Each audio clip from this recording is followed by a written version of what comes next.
Salut à tous, soyez les bienvenus. C'est iWeek, comme tous les mardis soirs, ou presque, puisque c'est le dernier numéro de la saison. On est en direct en ce 30 juin 2015, il est 20h, vous êtes au bon endroit et on va passer une heure très très sympa ensemble comme d'habitude. Alors on va être assez nombreux ce soir. D'abord, je suis très content parce que je ne suis pas seul, vous avez vu dans le studio. Et oui, il est revenu malgré la dernière fois. Il n'a pas été complètement dégoûté et je suis très très heureux de te retrouver. Alors, confirmez-moi tout de suite si on entend Teddy, parce que j'ai un petit doute. On l'entend pas très bien. On l'entend pas très bien, hein. Ouais, c'est ce que je me disais aussi. Guy, je ne vous entends pas, Guy. On va arranger ça. Tenez, vous savez ce qu'on va faire. Je vais me tourner directement vers nos petits camarades qui sont en duplex. Vous voyez, les quatre piliers, les quatre piliers de bar sont là. Vous savez quoi, je vais vous laisser l'un après l'autre nous dire un petit bonjour. On va faire différent ce soir. Allez, dans le sens des aiguilles d'une montre, on va commencer par Gilles. Salut Gilles. Eh bien, bonjour Benjamin, bonjour à tout le monde, comment allez-vous? Bien. Messieurs. Bon, salut à tous, salut les petits clous. Oui, bonsoir tout le monde et bienvenue pour la dernière. Bonsoir tout le monde, ravi d'être là pour cette dernière émission de la saison. Oui, de la saison, hein, rassure-nous. Bon, vous n'êtes pas très bavard, hein? Tu nous fais des inédits là, sur la dernière, n'importe quoi. On n'était pas préparés. Bon, c'est pas grave. On nous fait un choc. Voilà. Est-ce qu'on entend mieux Teddy maintenant, Teddy? Vous m'entendez mieux maintenant? Ouais. Mais non, j'ai pas l'impression. Hein. Bah alors, vous savez quoi, C'est le manque de casque. Ah oui, c'est ça, il a pas son casque. Alors c'est pas grave, vous savez ce qu'on va faire? On va lancer le premier sujet, et pendant ce temps-là, on va trouver une solution pour Teddy, j'en suis sûr, pour le son. En ce 30 juin, il vous a pas échappé qu'on attendait l'arrivée d'un service très important pour Apple annoncé lors de la conférence mondiale des développeurs. Ce service, c'est Apple Music. Et ben, c'est arrivé il y a quelques instants. On est tous plus ou moins en train de l'installer. On va faire un premier tour de table. Parmi vous, les amis, on va revenir à Teddy dans un instant. Gilles, Guillaume, Élie, Eddy, où en êtes-vous de vos installations respectives? C'est fait, chef. C'est installé, ça tourne. Alors, expliquez-nous un petit peu qui a fait quoi. Alors, moi, j'ai installé à 18h, donc sur mon iPhone. Je suis passé donc en iOS 8.4. Donc, la petite icône musique est arrivée en bas de l'écran. Je l'ai démarré, j'ai eu la jolie icône, donc j'ai choisi l'abonnement et je n'ai pas encore eu trop le temps de le personnaliser, mais ça marche, Beats One marche, les recommandations marchent, la musique a l'air de bonne qualité, donc tout va bien. Oui. Pareil qu'Ali, il propose le petit nuage qu'on a pu apercevoir pendant la vidéo le petit nuage de points rouges. Oui. Qu'on a pu voir pendant la vidéo de la WWDC avec le choix des musiques qu'on écoute le plus souvent, les genres de musique, et à partir de là il concocte des préconisations, des suggestions. Et toi Guillaume, tu l'as installé ou? J'ai installé, j'ai lancé l'application, j'ai fait oh c'est joli, j'ai sélectionné mes 3 artistes ou je sais plus quoi là, et ça voilà, et après j'ai dû partir. Donc grosso modo j'ai pas eu le temps de tester, on va dire. Mais d'accord. Bon. Et j'ai fait un essai sur AirPlay en le balançant sur la chaîne, et la qualité, il n'y a pas de souci, aussi bonne que celle aussi correcte que celle des morceaux téléchargés, comme ça a été. Est-ce que je peux faire un tout petit reproche quand même à Apple Music? Oui, vas-y. Je suis abonné tout à l'heure donc sur mon iPad, puisque j'ai pas encore passé mon iPhone en 8.4, puisque je rappelle qu'il faut absolument passer en 8.4, et j'ai voulu regarder un clip et il s'avère que les clips ne s'affichent pas en plein écran, ou alors j'ai pas réussi à trouver la manip. Et c'est un peu dommage quand même parce que on n'a pas le clip en plein écran. Et j'ai cherché partout, hein, je commence à être habitué de la vidéo sur iPad et j'ai pas réussi, donc je trouve que c'est un peu dommage. Et deuxième petit point faible, quand on partage un morceau sur Twitter, on a la pochette de l'album qui s'affiche, mais alors super pixelisé, un truc un peu dommage, quoi. Bon. Donc voilà. Mais sinon, pour le reste, hein, je suis d'accord avec les camarades. C'est franchement pas mal. Et pour ceux qui sont aussi abonnés comme moi à iTunes Match, quand on fait la recherche sur un artiste, si tous les albums ne sont pas présents, mais que nous en avons stocké certains sur iTunes Match, donc là, la fiche artiste nous propose aussi donc les albums de l'artiste présents sur Apple Music, et à côté on a Ma Musique où on y retrouve aussi donc tous les albums que l'on a stockés sur iTunes Match. Et ça, je croyais que c'était automatique l'abonnement à iTunes Match maintenant avec musique. Il faut un abonnement supplémentaire. Toi, tu étais déjà abonné à iTunes Match et c'était pas parce que moi je suis abonné à iTunes. Ouais, je suis abonné à iTunes Match depuis l'année dernière, en fait, depuis décembre dernier. Et a priori, oui, les deux abonnements vont continuer de fonctionner ensemble. Alors, on va faire, les amis, on va parce qu'on va partir dans tous les sens. D'abord, un point très important. Est-ce que l'un de vous a réussi à faire tourner Apple Music sur Mac ? Non, il n'y a pas d'iTunes encore. Juste un truc par rapport aux musiques de l'écran. Attends. Mais non, il y a une question. Attends, parce que voilà. Aussi au courant qu'on soit, moi je viens de perdre 2 heures à mettre à jour à Yosemite sur un Mac pour vous montrer Apple Music depuis un Mac non, c'est pas encore prêt. Et c'est pas du tout prêt. Je vous montre ce que ça donne. Mais c'est normal, Benjamin, je pense que c'est normal. Bah oui, c'est peut-être normal, mais tout à l'heure j'ai lu qu'iTunes 12.2 arrivait en même temps que. Non, c'est pas encore fait, mais je pense que c'est normal. Ils ont fait en plusieurs morceaux pour éviter qu'il y ait trop de saturation d'un coup sur les réseaux. Ah oui, mais c'est pas de bol. Moi j'ai cru l'avoir sur Mac et en fait c'était pas la bonne tactique. Donc iTunes c'est toujours en 12.1.2 je crois, et donc pas d'Apple Music sur iTunes. Je voulais juste répondre à la question de la vidéo plein écran. Qui nous met de la musique d'aéroport là? Juste pour montrer par rapport à la vidéo. Voilà. Tu disais, oui. Non, en fait, Guillaume, pour être plus précis, c'était sur iPad en fait, et non pas sur iPhone. D'accord. Oui, sur iPhone, il n'y a pas de souci, hein, c'est en plein écran. IPhone, oui, mais sur iPad, non, sur iPhone, tu bascules, mais c'est pour ça que je ne comprends pas. Alors, attendez, faisons un petit peu de pédagogie. Donc, c'est pas la peine de vous casser la tête à essayer de trouver Apple Music sur votre Mac, c'est pas dispo. En revanche, c'est dispo sur iPhone et sur iPad avec la mise à jour donc 8.4 d'iOS qui est arrivée tout à l'heure. Et d'ailleurs, alors vous nous montrez vos iPhones, les amis, juste avant que ça démarre. Comme j'ai un peu misé sur le mauvais cheval, du coup je me suis rabattu sur l'iPhone en dernier ressort. Voilà, tu peux peut-être jouer un petit peu avec. Teddy. Bon, alors, on va peut-être préciser que quand on lance Apple Music, on est directement dirigé vers 2 boutons. Il faut choisir quel type d'abonnement on va prendre, hein, c'est ça? Oui, alors, exactement. On a l'abonnement individuel à 9,99€ par mois. Oui, moi c'est ce que j'ai pris et justement je me posais la question, est-ce qu'on peut passer d'un abonnement à l'autre? Bonne question. Effectivement, je ne sais pas. L'abonnement familial, donc c'est 5€ de plus par mois, mais on peut être 6 membres d'une même famille à l'utiliser, à le partager, c'est ça? Oui, mais moi j'ai voulu le faire comme ça et il m'a dit que je n'avais pas activé le partage familial. Alors comme je me suis dit que j'avais pas le temps de choisir, parce que j'ai pas encore essayé, je sais pas si c'est compliqué ou pas à activer, mais il faut choisir certainement l'email des membres de la famille, etc. Bah, du coup j'ai pas osé avant l'émission et du coup j'ai pris abonnement simple et après je me suis dit aïe, j'ai peut-être fait une gaffe. Donc, bon.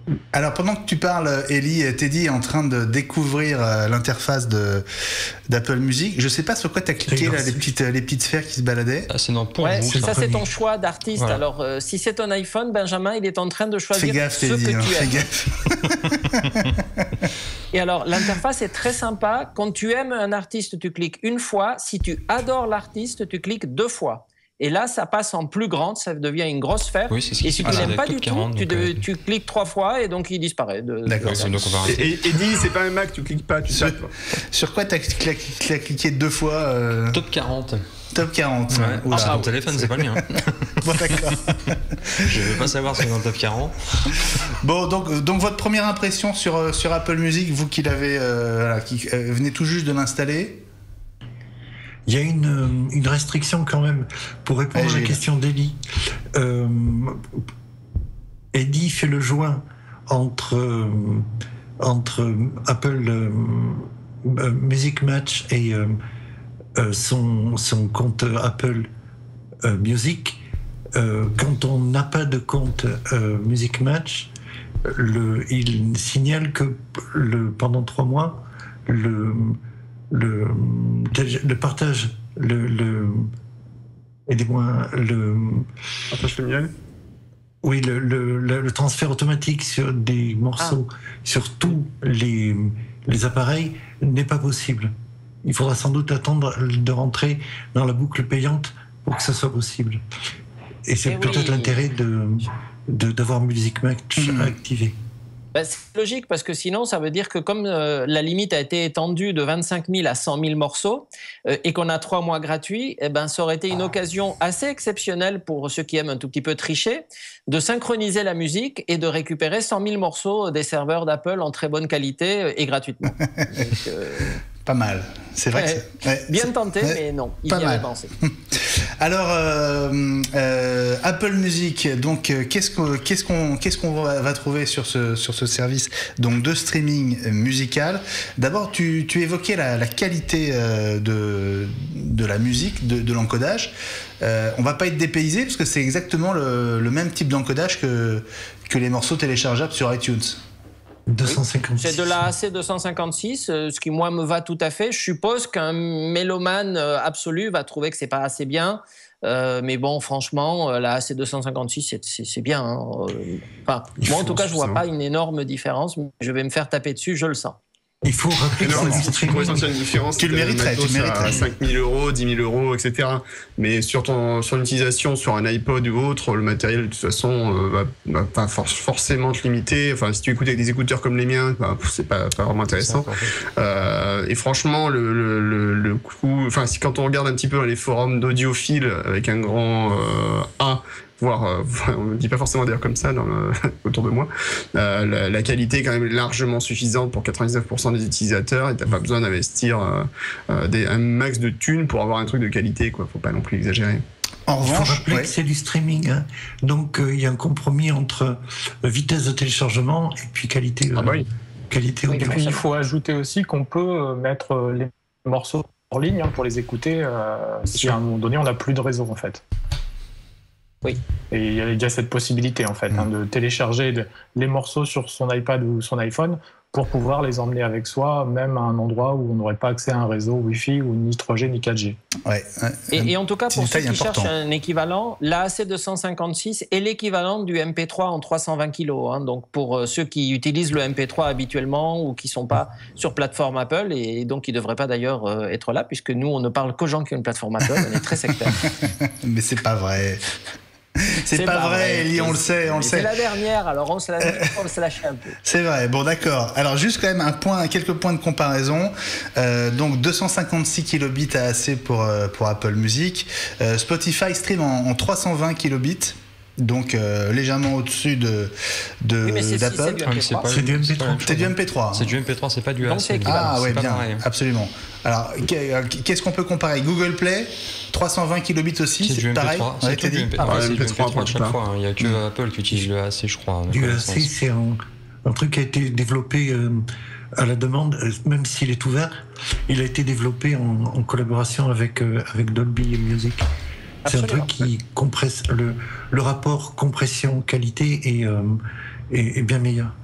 Et juste un petit point d'ailleurs, AAC, ça veut pas dire Apple Audio Codec, mais Advanced Audio Codec. Parce que ça, j'ai déjà eu en formation des fois avec des gens qui me disent ouais, mais c'est un truc Apple. Non, c'est Advanced Audio Codec, c'est quelque chose de normalisé qui est ouvert et n'importe qui peut l'utiliser. Voilà. Donc c'est pas Apple exclusif, hein, évidemment. Bon, voilà, premier contact avec Apple Music. Est-ce que vous avez eu le temps de jeter un œil un peu à l'étendue du catalogue? Est-ce qu'il y a des choses que vous avez cherchées? J'ai écouté les 10 millions de morceaux qu'il y avait dessus, c'est bien. Non mais je sais pas, par exemple, on y retrouve des artistes comme Coldplay qu'on trouve pas, je crois, chez Spotify ou Deezer. Enfin Spotify ou Deezer. Non mais c'est bien, on aime bien Spotify. Forcément, Taylor Swift. Ouais, alors d'ailleurs, oui, c'est ça. Ce qui m'a fait marrer, un truc qui m'a fait marrer, c'est que quand j'ai lancé l'application pour la première fois, le premier truc qui a mis en gros, c'est l'album de Taylor Swift. Suite à la petite polémique qu'il y a eu ces jours-ci, je trouvais ça plutôt rigolo. Oui, tout à l'heure. Ouais. Bon, normal. Moi, j'ai écouté un peu Beats One pour me faire une idée. J'ai trouvé que c'était sympa. C'est pas forcément complètement le style de musique que j'aime. Mais c'est une radio qui se laisse écouter assez bien. Les commentaires sont sympas, c'est des DJ américains. Voilà. Est-ce qu'on peut rappeler, Ellie, ce que c'est que Beats One? Oui, Beats One, c'est donc la radio d'Apple qui émet 24 heures sur 24 à partir de 3 villes emblématiques, à savoir Los Angeles, New York et Londres.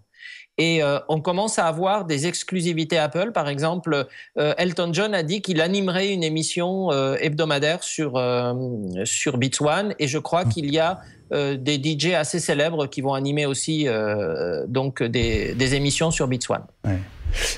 Qu'est-ce qui vous attire le plus dans ce qui arrive là aujourd'hui? Est-ce que c'est la bibliothèque de musique, ou est-ce que c'est cette nouvelle radio, cette nouvelle forme de radio musicale éditée par Apple? Non, c'est le catalogue, clairement. C'est la première fois que j'ai eu accès à l'Apple Store, c'était en juin 2004. J'ai passé un bon moment, j'ai eu l'impression de me laisser enfermer à la FNAC et de pouvoir écouter tout ce que je voulais, quoi. Et là, on n'est plus sur du 400 000 morceaux comme c'était le cas à l'époque. Là, on est sur plusieurs dizaines de millions de titres potentiels, et c'est le rêve, quoi. Je sais un truc, moi ce qui m'a le plus plu dans l'offre, en fait, je pense que j'aurais pas été forcément intéressé s'il n'y avait pas eu l'offre familiale. Sachant que j'ai une jeune fille qui entre dans le monde ado en ce moment. Le fait est que se dire avoir toute une bibliothèque musicale accessible, et elle peut accéder à ce qu'elle veut sans que ça me coûte 2 abonnements. Parce que là, du coup, ça me coûte un abonnement et demi. Et que si demain mon épouse en profite, etc. Je trouve ça vachement bien. Justement, c'est l'une des caractéristiques ou des avantages pour toi d'Apple Music sur les services concurrents, ou est-ce que je pose la question, je ne sais pas, peut-être que tu sais, Teddy, est-ce que d'autres services de streaming proposent comme ça un abonnement familial étendu à la famille au sens large? Par exemple, je ne les connais pas tous, mais dans le cas de Spotify, c'est limité à, je crois, 5 personnes au lieu de 6 chez Apple, et surtout ça coûte le double, c'est-à-dire que ça coûte 29,99 par mois contre 15 € du côté d'Apple Music, donc base du simple au double quand même. Ouais. L'intérêt du compte familial, surtout effectivement quand on a des enfants, des ados ou autres, c'est peut-être éviter aussi le téléchargement illégal et les courriers de l'Adopi, parce que là ils peuvent écouter ce qu'ils veulent, donc ils n'ont pas besoin de le télécharger. Ouais. On est un peu dans le binge listening, mais effectivement c'est une alternative à la coupure et puis au drame quand il faut montrer un peu d'autorité, parce que les limites ont été franchies. Oui. Non, par contre, ce qui est sympa, c'est qu'apparemment, il y a quand même du contenu francisé, et ça, c'est plutôt bien. J'ai un peu peur de ce côté-là. Et dès aujourd'hui, on voit par exemple, là, j'ai une liste qui est les tubes français 2002, qui est montée, Queen en live. Donc, il y a quand même des trucs plutôt sympas. Et c'est francisé. C'est-à-dire que vraiment, il y a un texte traduit en français, ça, c'est plutôt cool. Je voudrais revenir sur un point que tu abordais tout à l'heure, Eddy. On est bien d'accord, on peut télécharger une partie des titres pour les écouter offline, c'est ça? Oui, on peut télécharger la musique qui est en ligne, on peut la télécharger sur son iPhone, et puis comme ça, par exemple, si on est dans l'avion, qu'il n'y a plus de réseau du tout, écouter la musique en toute facilité. Et je pense que quand elle est téléchargée, mais j'ai pas encore fait le test, il y a un petit pictogramme qui apparaît juste à côté du titre qui est en dur sur l'iPhone. Mais comment tu fais pour télécharger un offline? Vas-y, explique-nous. Alors tu appuies en fait... Vas-y, je te laisse.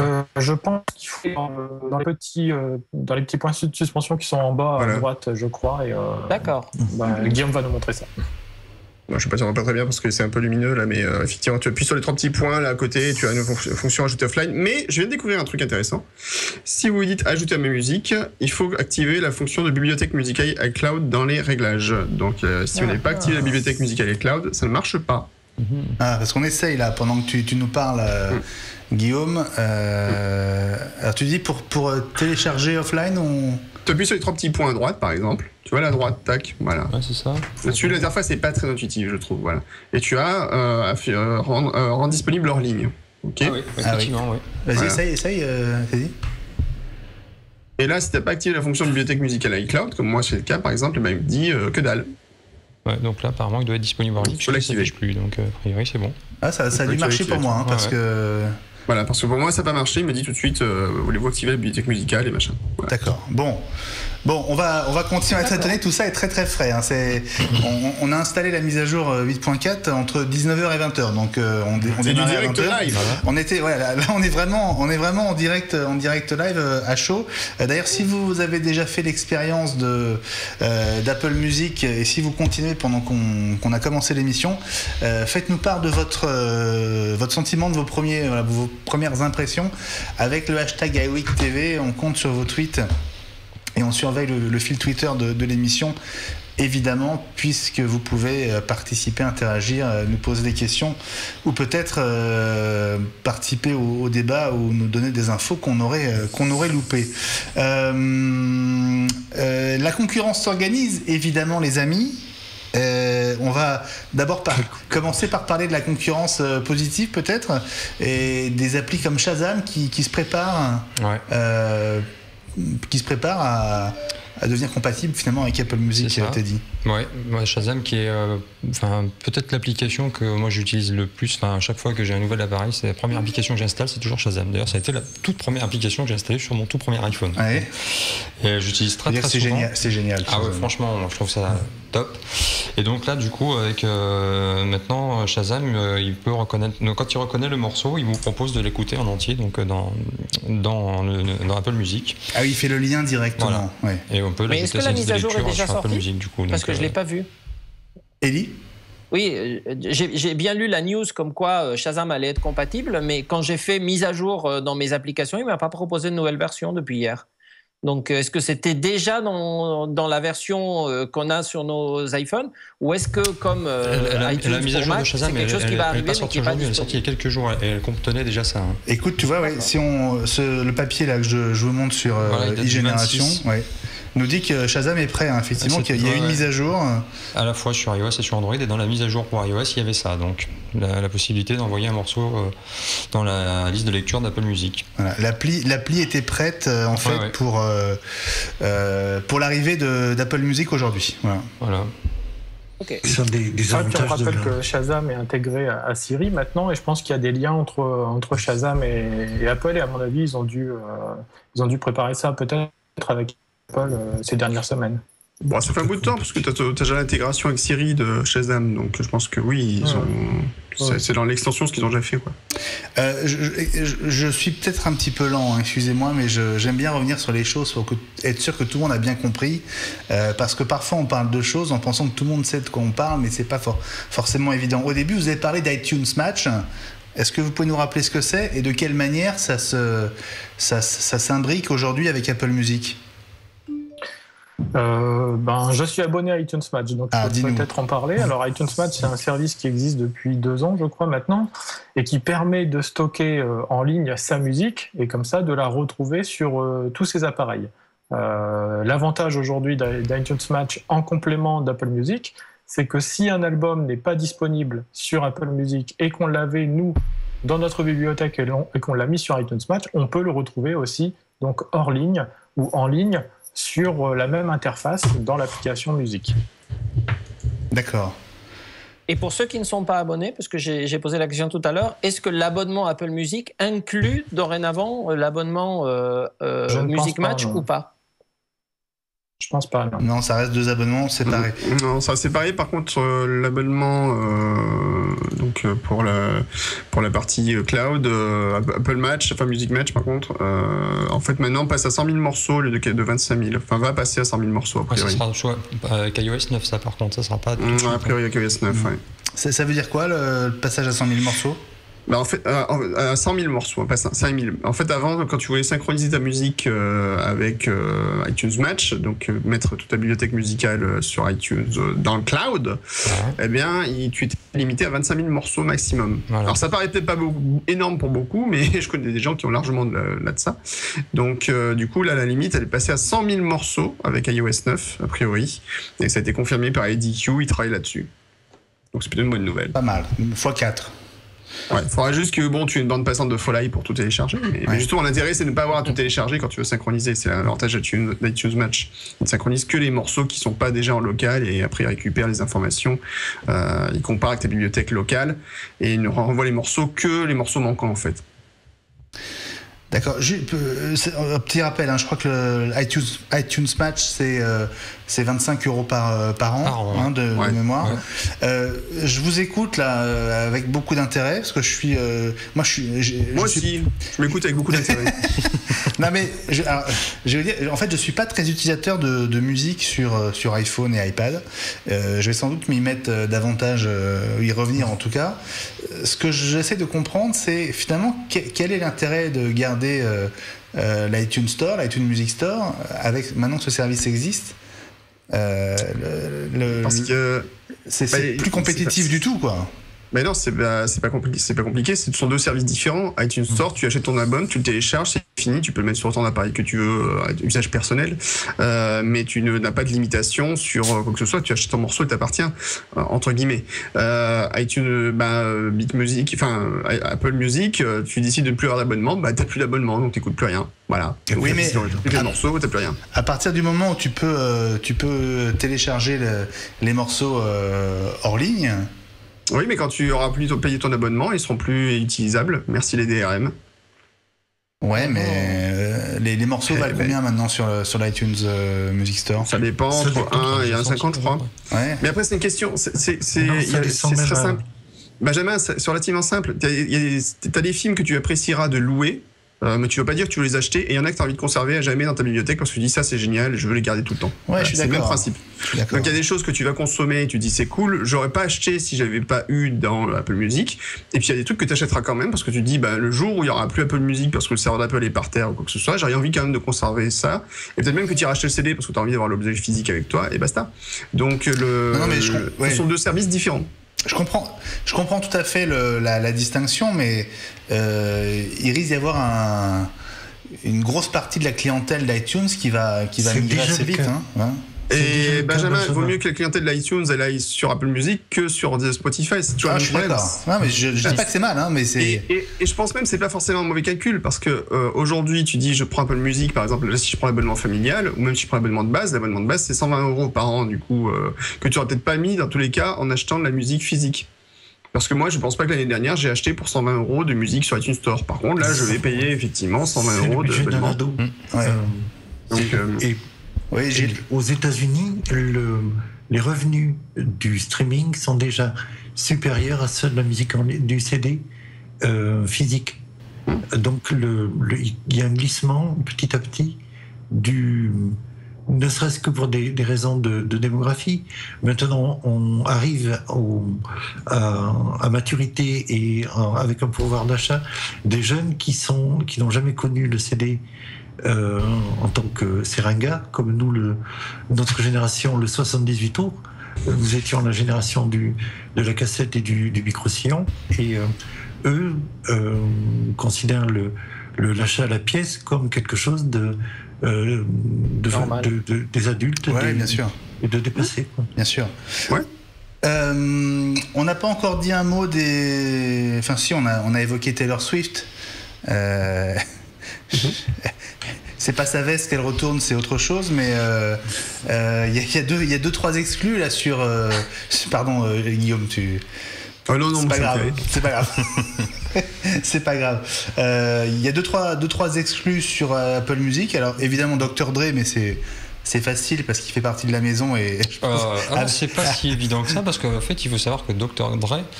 C'est pas si évident que ça ? Non, parce qu'en fait, il n'était pas disponible sur le service de Beats Audio. Malgré qu'il est cofondateur de Beats, ses chansons n'étaient pas sur Beats Audio. Elles sont sur Apple Music, mais elles ne sont pas sur Beats Audio. Entre-temps, il a pris un beau petit chèque quand même.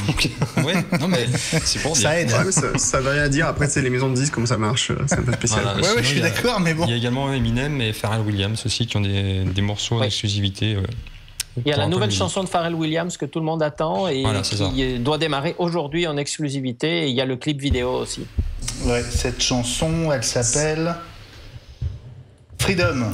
C'est ça. Il y a eu un teasing et elle doit sortir, ou elle est peut-être déjà disponible. Pour ceux qui ont fait des petites recherches, elle doit être déjà disponible. Voilà, l'album de Dr. Dre, c'est The Chronic.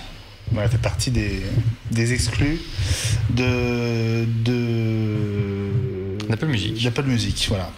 Alors, pour une petite histoire, comme ça m'a fait marrer de voir que Eminem était le premier invité de la Beats One Radio, donc la radio Beats One. Ouais. Parce qu'on se rappelait quand même qu'en 2010, il a gagné un procès contre Universal et Apple. Donc, il y a eu apparemment Eminem. Oui. Et donc, a priori, il y avait eu des histoires au niveau des ventes dématérialisées, et donc ils avaient attaqué, et il avait gagné. Donc, ça m'a fait doucement sourire. Mais il y avait une histoire de droit, il y avait un abus. Universal avait mis à disposition sur iTunes la musique d'Eminem alors que celui-ci n'avait pas donné son accord. Bon, pendant que vous parlez, on est en train de remonter le fil Twitter. Alors, un regret que je viens de lire, c'est effectivement que apparemment, si je ne me trompe pas, Apple Music n'est pas inclus dans la bêta 2 d'iOS 9. Ah, ça, c'est oui, possible, c'est ce qu'on disait en fait. L'interface y est, mais elle ne marche pas. Par exemple, Beats One, on ne peut pas l'écouter. C'est ce qu'on disait tout à l'heure hors antenne. J'ai essayé, je l'ai à côté de moi. Et j'ai essayé pour vous le montrer sur l'écran de l'iPad parce qu'il est plus grand que l'écran de mon iPhone. Et l'interface n'est pas la même. Elle est moins aboutie parce que certainement c'est une bêta. Et en tout cas, la partie Beats One ne marche pas. Et ce qui est étonnant, alors c'est l'un de nos fidèles, Yes We Pen, qu'on salue, notre ami Yes We Pen, voilà, qui le remarque. Beats One, apparemment, c'est la seule radio qui marche pour l'instant. Apparemment, les autres, ils nous ont fait une capture d'écran et ça fonctionne pas, les autres. Donc, voilà. Je sais pas chez vous, mais there was a problem starting the station. Try again later. Voilà. Je pense qu'il faut bien rater quand même. Il faudra revenir. Non, mais tout ça est en train de se mettre en place. Un petit dessin marrant aussi de Mr. Apple. Quelle heure est-il, Tim ? Il est 10h. Mais il y a quelque chose dont on n'a pas parlé aussi, un peu la grande force d'Apple, c'est d'avoir maintenant un service de streaming qui est directement inclus dans l'application musique. Et donc, il n'y a pas d'application à télécharger, à l'inverse de Spotify ou Deezer. Et ça, c'est quand même des millions d'utilisateurs potentiels. Et pour Apple, ça va être une grande force. Oui, surtout avec les 3 mois d'essai gratuits. Pour iTunes, et puis, il y a un petit mot peut-être à rappeler à tous ceux qui nous regardent et qui essayent le système, c'est que par défaut, vous pouvez vous abonner gratuitement pendant 3 mois, sauf qu'à partir du 3e mois, il faut penser à se désabonner si vous ne le voulez pas, parce que votre carte est débitée automatiquement. Il n'y a pas de confirmation, il n'y a rien qui vous dit la période d'essai est terminée, qu'est-ce que vous voulez faire. Non, vous êtes immédiatement débité si vous n'avez pas pensé à annuler l'abonnement. Donc soyez prudents, notez-le sur votre iCal pour ceux qui ne voudraient pas continuer. Pas tous en même temps. On espère évidemment que la plupart des utilisateurs vont continuer après la période d'essai. Bon, tu disais. Il y a David qui dit que toutes les stations marchent chez lui sans problème. Bon, oui, bon, il faut quand même relativiser. C'est une mise en place pas mondiale, non pas mondiale aujourd'hui. Si. Une centaine de pays. Oui, ça. Bon, une bonne partie du monde est concernée, donc il y a aussi des délais de propagation, comme on dit, et tout le monde n'a pas forcément accès aux mises à jour et aux services en même temps. Ça va prendre sans doute quelques heures, voire 1 ou 2 jours, pour que tout le monde puisse accéder aux services dans des conditions à peu près équitable. On en sait un peu plus sur les droits qu'Apple va reverser aux artistes pendant cette fameuse période de gratuité pour le consommateur, en tout cas celui qui va essayer Apple Music. C'est pas négligeable finalement. Ça fait des sous. Bah ouais, ça fait des sous. Enfin, bon, le problème, c'est que malgré tout, l'artiste reçoit relativement peu. Enfin, quand tu regardes les sommes que ça fait, ça va être ridicule. Enfin, ça va être bien pour les artistes qui gagnent déjà beaucoup, mais pour ceux qui gagnent que dalle, ça va pas être vraiment terrible. Attends, 0,2 cents. Ah oui, non, j'avais lu $0,2, c'est sûr, c'est pas $2. Ah ouais, non, mais c'est marrant. Alors, voilà, là je reviens. 2 cents, c'est quand même pas. Là, je fais les mêmes erreurs que mon fils, tu vois. Je me trompe juste d'unité. Benjamin, c'est le Krasuki, c'est du monde mec. 1 640 500 $2. Non. C'est ça. Bon, c'est pas grave, j'ai rien dit. Non, effectivement, c'est rien, c'est nul.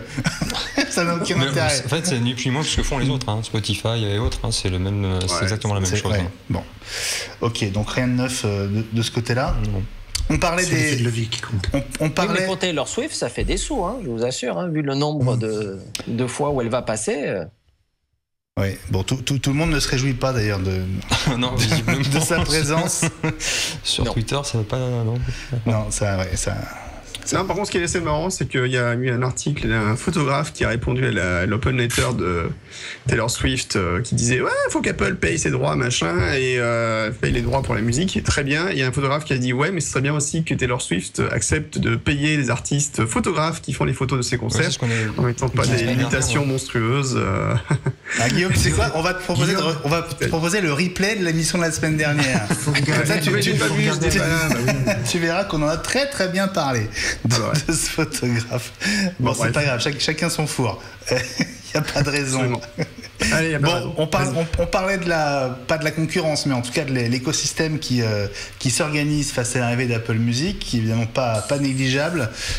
Sonos aussi est en train de s'adapter et annonce une compatibilité d'ici la fin de l'année. D'ici la fin de l'année, dit. Ouais, effectivement, c'est ce qui a été annoncé là, il y a quelques jours. Donc, Tu utilises toi un de ces services-là ? Non. Parce que c'est des enceintes qui coûtent quand même une blinde, faut le dire. Ouais. Pour l'instant, non. Il paraît que c'est génial. Hein. C'est vrai qu'en général, l'essayer, c'est d'adopter. Mais c'est le multi-room. C'est ça, c'est du multi-room, tout à fait. Sans fil. Ça veut dire que on a des enceintes dans la maison. On peut mettre dans la maison, qu'on peut déplacer où on veut, parce que ça fonctionne sans fil. Ça utilise. Je sais pas si c'est AirPlay d'ailleurs.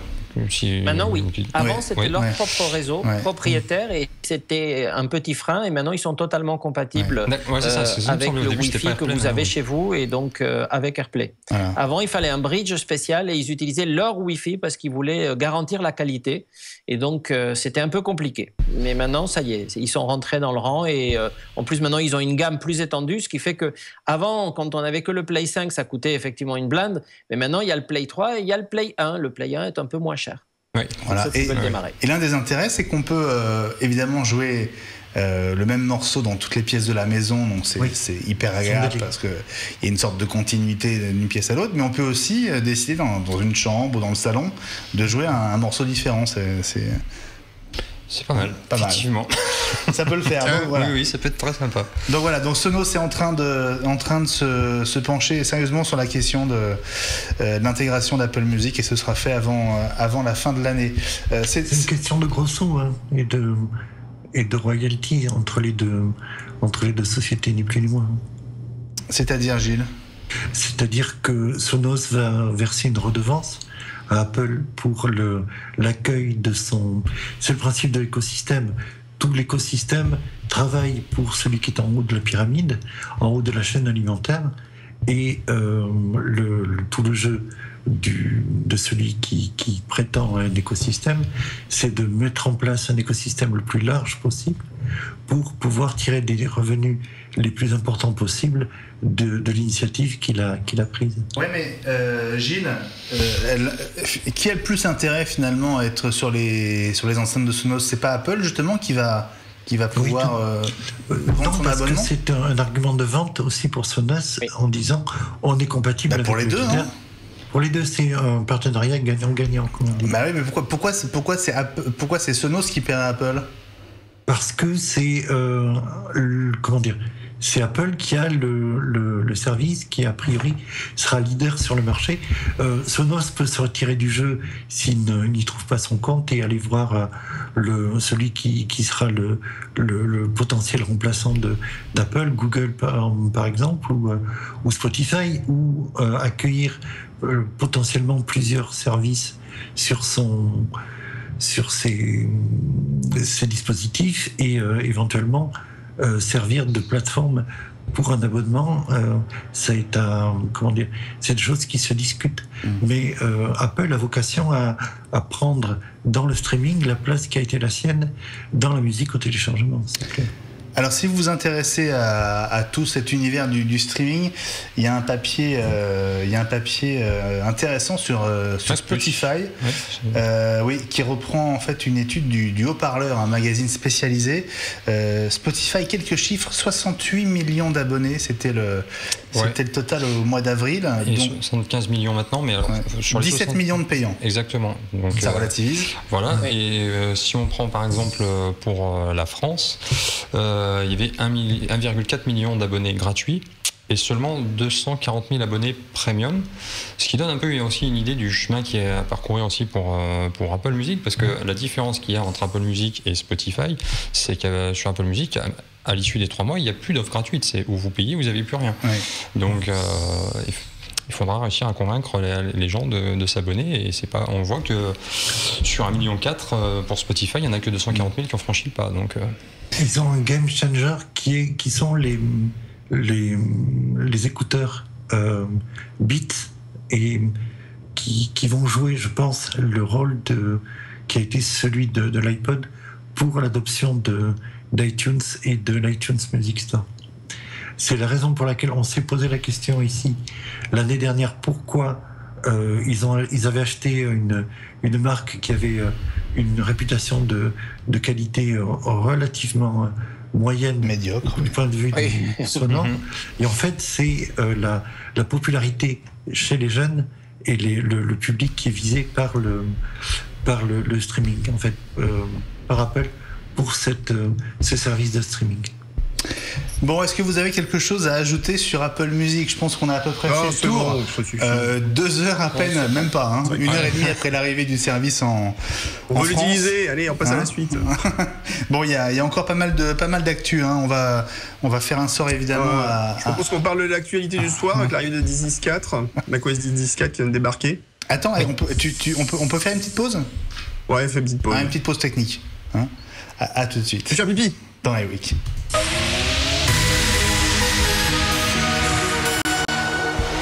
Est-ce que tu connais d'autres chaînes de télé, Guillaume, où tu peux dire au moment où on lance la virgule que tu vas faire pipi ? Ouais, surtout que j'ai pas eu le temps en fait. Voilà. Bon, iOS 9, sortie toujours prévue cet automne, et pendant ce temps, le travail des développeurs continue. Teddy, raconte-nous ce qui se passe. Alors, en fait, on découvre pas mal de choses. Non, en fait, juste avant qu'on fasse la petite pause, Guillaume avait dit qu'il aurait voulu qu'on dise un petit mot sur OS X 10.10.4 qui est dispo aussi depuis ce soir. C'est pour ça. Voilà. Alors tiens, on va passer. D'accord. Alors d'accord. Si tu veux jouer à ça, tiens Guillaume, à toi la main. Débrouille-toi. Je me débrouille. Non, macOS 10.4 vient d'arriver sur les téléscripteurs. Bon, plus sérieusement, c'est une grosse mise à jour. Faites-la, franchement, si vous êtes sur le site, faites-la, parce que moi ça fait un bout de temps que j'utilise la version bêta. Elle est très stable, elle marche vraiment très bien. Apple a enlevé un gros morceau de logiciel qui marchait pas, a remis un vieux morceau qui marchait bien, donc du coup au niveau réseau en particulier ça marche quand même beaucoup mieux, beaucoup plus stable, beaucoup plus efficace. Et surtout, alors je viens de reprendre une petite chose, par exemple que sur macOS 10.4, Apple a enfin activé une fonction qui s'appelle le trim pour les SSD. Oh, il fallait le faire à la main jusqu'à maintenant, c'était compliqué. Voilà, il faut le faire, enfin, c'était très compliqué. Et en fait, le Journal du Lapin, donc Pierre Dumont du Journal du Lapin, de Sinistre Mémoire, non, c'est un gars très bien, vient de me balancer l'info. Donc il y a une commande sudo trim force enable qui permet d'activer la fonction trim, qui permet de mieux gérer les SSD de façon beaucoup plus efficace. Je rentre pas dans les détails techniques, mais si on a un SSD non Apple dans sa machine, donc si on a un MacBook par exemple de 7e génération, eh ben, il est fortement recommandé d'activer cette fonction. Et là, vous pouvez le faire facilement avec une ligne de commande. Donc ça, c'est Zergout. Donc rien que pour ça, si vous avez du SSD, installez, téléchargez et utilisez. Voilà. Mais attends, je suis pas trop un as du terminal, mais on pouvait déjà activer le trim à condition d'aller dans le terminal, donc il n'y a pas vraiment de progrès. Non, mais Apple là le fait de façon officielle. Avant, il n'y avait pas d'option officielle pour le faire. Là, il y a une vraie option officielle pour le faire sur les SSD non Apple. Sinon, oui, il y avait Stream Enabler, mais Stream Enabler, c'est un peu compliqué avec certaines sécurités qu'Apple a activées. Et là, maintenant, ça devient beaucoup plus simple. Donc, et surtout, c'est bien pour le futur. Ouais, et ça change quoi pour le commun des mortels, avec Stream ou sans Stream? C'est beaucoup plus performant. C'est performant et ça permet c'est un peu compliqué là, franchement la flemme d'expliquer. Mais c'est bien, il faut le faire. Mais c'est bien, ouais, il faut le faire. Et sans avoir peur. Sans avoir peur. Bon, d'accord. Merci Guillaume. Donc voilà, l'info est passée. OS 10.10.4 à installer. Pour une fois, on vous le dit, parce qu'on vous le dit pas très souvent, mais allez-y les yeux fermés. Voilà, moi je l'ai franchement. Aussi et ça marche. Une sauvegarde avant. Voilà, toujours une petite sauvegarde. Avant d'aller vous coucher, une petite sauvegarde et vous l'installez demain matin. Voilà. Si vous avez des petits utilitaires aussi, système, vous avez tripoté un peu le truc, prenez un petit peu de recul avant de l'installer. On en vient à iOS 9. iOS 9 pour les Français. Teddy. Alors, mais quoi? Mais vous vous moquez de moi? On n'oserait pas trop. On parle français. Bon, quelques petites infos sur iOS 9. D'abord, l'installation des mises à jour va se faire de manière un peu différente, Teddy. Alors non, c'est-à-dire que pour installer les mises à jour, si vous avez un terminal où il ne reste pas beaucoup de place dessus, en fait, iOS 9 va désinstaller automatiquement certaines applications pour faire de la place et pour installer la mise à jour. Le souci, par contre, c'est qu'une fois que la mise à jour est installée, les applications en question, il faudra que vous les réinstalliez parce que ça ne les réinstallera pas tout seul. Donc. Ah ouais, ça c'est... Oui, voilà, c'est moyen, mais ça existe sur Android déjà. J'ai déjà eu le cas des fois sur certains téléphones sur Android où c'est pas pareil, ça désinstallé. Mais donc on peut se retrouver par exemple... Je suis pas d'accord avec toi, Teddy. Ah, dis-moi. Le message qui est indiqué dit clairement lorsque toutes les applications qui seront automatiquement replacées après que la mise à jour a été finie. Donc non, les applications reviendront à leur place automatiquement. Moi, je l'avais compris comme ça aussi. Donc en fait, c'est indiqué. Il enlève des applis pour faire de la place pour que la mise à jour puisse avoir lieu. Une fois qu'elle est faite et que il y a à nouveau de la place du stockage sur l'iPhone ou l'iPad, il remet les applis qu'il avait enlevées. Voilà. Oui. Par contre, ça pose toujours la même question des applications d'iOS qu'on ne peut pas désinstaller alors qu'on aurait peut-être envie de les dégager. Par exemple, si vous n'avez pas d'Apple Watch, l'application Watch, vous n'avez pas forcément besoin de l'installer, vous allez bien pouvoir l'enlever, vous pouvez pas l'enlever. Il y en a pas mal qu'on n'utilise jamais et que les gens mettent dans un dossier Apple rien à battre. Enfin, ils l'appellent comme ils veulent, mais moi je l'appelle comme ça. Et vous le mettez dans un coin et ça prend de la place pour rien, donc ça c'est un peu pénible. Et un jour, peut-être qu'Apple décidera qu'enfin on peut enlever les applications qui servent à rien. Moi, par exemple, l'application Contact, j'utilise jamais. L'application Podcast, j'utilise un autre truc, j'utilise pas. Donc si on pouvait un jour les dégager, ce serait bien. Bon, le message est passé. Ah oui, le message est passé, on a bien compris. Un point très important. Ça fait 10 ans qu'il passe pas. Arrête, sois pas défaitiste comme ça. Bon, non, ils le feront pas. Un aspect très important, évidemment, sur tous les appareils mobiles, c'est l'autonomie et un mode réserve qui existe sur l'Apple Watch et qui logiquement existe sur l'iPhone et l'iPad avec iOS 9. Ouais, mais qui n'est pas du coup sans conséquence sur les performances de l'iPhone, parce que il y a des tests qui ont été faits sur Geekbench et donc en single core on passait d'un score de 1606 à 1019 et en multicore. En single core. Ouais. Quand tu n'utilises qu'un cœur. Ah, d'accord. Voilà. En monocœur. Monocœur, si tu veux. Et en multicœur, on passait de 2891 à 1751, ce qui fait quand même une belle baisse quand même. Donc on peut dire autonomie oui en hausse, mais il n'y a pas de miracle. C'est ce que j'allais dire, il fallait se douter un peu que du coup ça serait un peu aussi au détriment des performances, parce qu'il n'y a pas de miracle comme tu viens de le dire. Alors un point très important, mais il me semble qu'on ne l'avait pas abordé la semaine dernière, le blocage de pub. Ah mais si, mais ça fait 3 fois que je on attendait Guillaume pour pouvoir l'évoquer avec Guillaume, il n'était jamais là. Mais c'est ça. Pourquoi avec moi? Donc je le garde au frais depuis 3 semaines pour lui. À chaque fois je le remets. C'est ça dans le conducteur sur lequel tu avais marqué on le garde au chaud pour Guillaume. Absolument. On va enfin pouvoir en parler. Bon, le bloqueur de pub dans iOS 9. Oui, alors apparemment Apple va intégrer des fonctions qui vont permettre de faciliter le blocage de certains éléments dans une page et donc éventuellement de bloquer les publicités. Alors évidemment, Là-dessus, il y a eu un holà général des gens qui diffusent du contenu parce qu'ils ont peur que leur publicité soit bloquée. Moi, la réponse, ce serait plutôt, faites pas des pubs de merde qui bloquent tout l'écran, qui prennent 30 secondes en bloquant le contenu auquel on veut accéder. C'est pas forcément la bonne méthode. Utiliser des méthodes plus intelligentes pour ne pas bloquer, pour afficher de la pub et faire en sorte que la pub soit attractive et que les gens aient envie d'utiliser d'une façon ou d'une autre. Et là, forcément, du côté de Safari, en fait, il faut voir que depuis 15 ans, l'expérience utilisateur sur le web s'est considérablement dégradée. Moi, je peste toute la journée sur le fait que, oui, tu vas afficher une page et tu as... Alors, je vais t'afficher... Tu prends le cas d'une page web mobile, tu vas te connecter sur la page web mobile. Voulez-vous télécharger l'application de l'Express ? Non. Pub plein écran, ou alors pire encore, tu as le contenu qui apparaît, tu vas taper sur un truc et boum, tu as une pub qui apparaît à ce moment-là, alors que tu n'as rien demandé, que tu ne peux pas enlever. Enfin bon, c'est insupportable. L'expérience utilisateur devient insupportable. Et Apple, ils aiment bien que l'expérience utilisateur soit plutôt sympa. Donc le blocage de contenu publicitaire, ça va être compliqué, c'est sûr, ça va être intéressant. Et puis ça fait mal à Google, forcément. Il faut bien se dire que Google, leur chiffre d'affaires, il se fait à 80% ou 90% par publicité. Donc forcément, ça risque d'être assez intéressant de voir, vu l'utilisation aujourd'hui massive des appareils Apple, quel peut être l'impact sur Google de la suppression des publicités à travers Safari. Surtout que, petite astuce à connaître, petit point à connaître, vous savez, quand vous avez par exemple une application quelconque, vous tapez sur un lien et vous avez une page web qui apparaît dans l'application, eh bien, les développeurs d'iOS 9 pourront faire apparaître non plus ce qu'on appelle une web view classique, mais carrément une Safari View, c'est-à-dire en fait une version réduite de Safari dans l'application. Et donc, le bloqueur de pub fonctionnera aussi au sein de l'application elle-même. Donc là, ça va être chaud.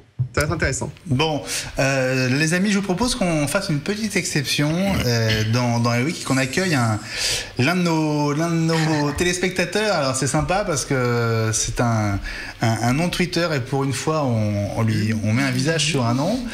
Salut Gareth. Salut toute l'équipe. C'est sympa d'être avec nous. C'est sympa de m'avoir invité, surtout, je suis content. Tu sais qu'on fait la fête aujourd'hui, parce que c'est la dernière de la saison, en tout cas avant la rentrée. On voulait peut-être te faire une petite place avec nous. Ce sera peut-être le cas un peu plus souvent à l'avenir pour les fidèles, ceux qui ont envie de participer. D'ailleurs, il y a Titou, cool. Un de nos fidèles, qui nous donne le bonjour et qui nous souhaite de bonnes vacances, puisqu'il ne pouvait pas être là devant l'émission ce soir. Voilà. Il a fait son petit coucou sur Twitter. J'ai connu grâce à lui, justement, iWeek TV. Et voilà, bienvenue. Dis-nous en un mot qui tu es. C'est Orlando Bloom en fait. Donc moi c'est simple, moi c'est Gareth sur Twitter. Je suis un grand passionné de jeux vidéo mais aussi de l'actualité high-tech et depuis quelques années Apple. Et donc du coup je fouille un peu partout sur les réseaux sociaux ce qui parle d'Apple. Et donc un jour j'avais vu le hashtag iWeekTV et je m'étais dit il y a un i devant, je me suis dit il y a 90% de chances que ça parle d'Apple. Donc j'ai été voir et depuis j'essaye d'être souvent sans relive, quoi. Bon, c'est sympa. C'est sympa. Gareth, tu as une bannière Twitter magnifique. Je vais te suivre sur Twitter, puisque c'est comme ça. Parce que le Yoshi en laine m'a convaincu. Voilà. Il est là aussi, tu vois. Je suis jaloux. Gareth sur Twitter, c'est Gareth_22. Ouais, c'est ça. Donc c'est ton login. Est-ce que je peux me permettre de te demander ce que t'aimes dans l'émission? Est-ce que t'aimerais qu'on change? Non, moi je pense que c'est pas mal. Vous parlez de l'actualité, vous parlez des mises à jour, vous commentez les keynotes, tout ça. Donc non, il y a rien à changer. Continuez comme ça. Tigeux, c'est trop court. Oui, ça peut durer plus longtemps, pourquoi pas. C'est parce que tu es trop bavard, déjà, c'est pour ça. C'est ça. Bon, c'est synthétique. Ouais, 1 heure, c'est déjà pas mal, vous savez, les amis. C'est déjà trop du boulot. Plus on risquerait d'être chiant. Donc, avant d'être chiant, c'est bien de s'arrêter. Il est 55, donc il nous reste 3-4 minutes, pas beaucoup plus. C'est quoi pour toi d'abord peut-être ta première impression sur Apple Music? Pas mal. J'ai pas eu l'occasion de l'essayer assez longtemps. Je l'ai essayé 1 heure environ. Et au début, j'ai remarqué, après, je sais pas si c'est ma connexion ou le fait qu'il y avait beaucoup de monde aussi, mais j'ai remarqué que c'était un peu lent au niveau pour choisir les artistes, tout ça. Je sais pas si vous avez eu ça, vous, en essayant. Mais sinon, je trouve le fait qu'il propose quand même plein de nouvelles fonctionnalités, telles que par exemple le Connect ou encore même la radio H24 7 jours sur 7. Je trouve que c'est pas mal, sachant que c'est à des prix qui sont équivalents à la concurrence. Donc voilà, c'est que du plus. Et c'est une raison majeure pour laquelle j'ai quitté Spotify pour ensuite arriver sur Apple Music. Ouais, déjà. Et voilà. Ouais, c'est une des raisons majeures. Un de moins. Voilà. Voilà. Bon, bah écoute, en tout cas. Il y en a pas mal de mes followers aussi qui ont fait pareil. Donc, est-ce qu'ils vont rester sur Apple Music longtemps? Je sais pas. Mais les 3 mois d'offert, c'est quand même du plus. Parce que Spotify, ils offrent que une semaine et après 3 mois. Mais on doit quand même payer 99 centimes d'euros. Donc voilà. Moi, je pense qu'à la fin de l'année, Apple a déjà de toute façon dépassé Spotify en termes de nombre d'utilisateurs abonnés. Je pense aussi. Ouais, je pense aussi. Je suis convaincu. Aux US, Spotify, ils sont arrivés qu'au début de l'année, ils n'ont que 5 millions, je crois. C'est mort. Voilà. Mais dire, Spotify aux US, c'est très récent, donc ils ont une avance qui est négligeable quoi, sur Apple. Bon, il nous reste pas beaucoup de temps. On va dire un mot quand même des iPhones. Des iPhones. Non, mais il est toujours là, Gareth. Il peut intervenir quand il veut. Hein, il est là. Voilà. Ouais, j'ai une petite question, moi, juste par rapport en fait à Apple Music. Ouais. J'ai essayé l'option Connect et en fait, je trouve que c'est une option qui est intéressante, mais qui est quand même très limitée. Parce qu'on nous demande de nous créer un compte, donc avec un petit arrobase, tout ça, donc un compte un peu comme Twitter. Et en fait, on peut juste aimer ou commenter la photo, mais on peut pas interagir avec les gens qui ont commenté aussi. Donc c'est quand même assez limité. Je m'attendais à un peu plus. Je sais pas pour vous. Et ben voilà. On l'a pas testé honnêtement, pas eu le temps de tester, donc à voir. D'accord, ok. Bah moi je trouvais ça assez limité. C'est pour la version 2.0. Bon, ben écoute, tu sais quoi, on peut déjà se donner rendez-vous à la rentrée, Gareth, pour faire un débrief majeur d'Apple Music et voilà, une sorte de retour sur 2 mois d'utilisation. Avant de se quitter, on va prendre 2 infos, 2 rumeurs qui concernent la prochaine génération d'iPhone. Ça, c'est un spécial Guillaume. Voilà. On a pensé à lui vu qu'il était là aujourd'hui. Donc. Alors l'info est quand même sortie dans des médias pas négligeables. Ouais, hein. C'est quand même Bloomberg qui a donné l'info selon laquelle donc, la production d'iPhone 6S avec écran Force Touch démarre sur mon courant juillet, je crois. Ce qui est normal, c'est le timing habituel. Voilà, mais disons que ça se confirme. Les informations sont assez concordantes pour dire qu'il y aura bien Force Touch intégré dans l'iPhone 6S, ce qui n'est pas une énorme surprise. La Force Touch, c'est une sorte de pression variable sur le. Voilà, ce qu'on a sur l'Apple Watch. Sur l'écran tactile. Et sur le MacBook aussi. Et puis que l'iPhone 6S finalement serait prêt à avoir 2 appareils photo. Ça, c'est une autre info. Ça, c'est une rumeur. Ça, je ne sais pas si c'est une info, c'est une rumeur. C'est une rumeur peut-être, oui, mais en même temps, c'est quelque chose qui existe déjà chez d'autres constructeurs, comme par exemple Honor, qui est une division de Huawei, qui sur un modèle qui s'appelle le 6 Plus, a déjà 2 appareils photo. Donc on commence à le voir mais il y a déjà plusieurs appareils, plusieurs smartphones chinois qui ont cette technologie-là. Quel est l'intérêt? Oui. Vraisemblablement sur le Honor 6 Plus, donc qui est quand même pas une marque super connue, il est considéré aujourd'hui comme l'un des tout meilleurs en photo sur Android, quoi. Il talonne un Galaxy S6, sauf qu'il coûte beaucoup moins cher, quoi. Tu sais, c'est peut-être pour le HDR par exemple, chacun des deux capteurs. Ça fait plusieurs photos en fait. Il y a une combinaison qui est faite ensuite et le rendu final visiblement, en tout cas sur le Honor 6 Plus qui est doté de cette technologie-là, tous ceux qui ont testé ont trouvé ça super, quoi. Bon voilà, on va rester sur cette interrogation pour l'avenir et pour le mois de septembre. Tu disais Gilles, il faut vraiment qu'on se dise au revoir. J'ai une autre hypothèse, éventuellement faire de la vidéo 3D. Oh non, c'est mort la vidéo 3D. Enfin mort, pardon. À mon avis, au Galaxy. Pas mort, mais voilà, sans doute pas avec un iPhone. Mais si jamais tu as vu juste, Gilles, je propose que nous venions tous chez toi passer un week-end de fête pour te féliciter d'avoir trouvé cet usage au double capteur du prochain iPhone 6S. Merci beaucoup les garçons, ça a été une super saison avec vous. Merci Teddy d'être venu. Merci à toi. C'était très sympa. Je vous salue tous les 4. Gilles, Guillaume, Ellie et Gareth, et puis Eddie qui est plus on là. pense à Eddie qui nous a quittés mais qui est toujours là et qui est sûrement devant son écran. Et Eddie, on t'embrasse. Je voulais te rappeler, j'ai pas pu, on est pris par le temps, donc ne m'en veux pas. Merci beaucoup d'avoir été au rendez-vous toute la saison sur Watch TV en direct. Les programmes continuent et nous on se retrouve à la fin de l'été pour la 3e saison déjà d'iWeek. Salut à tous.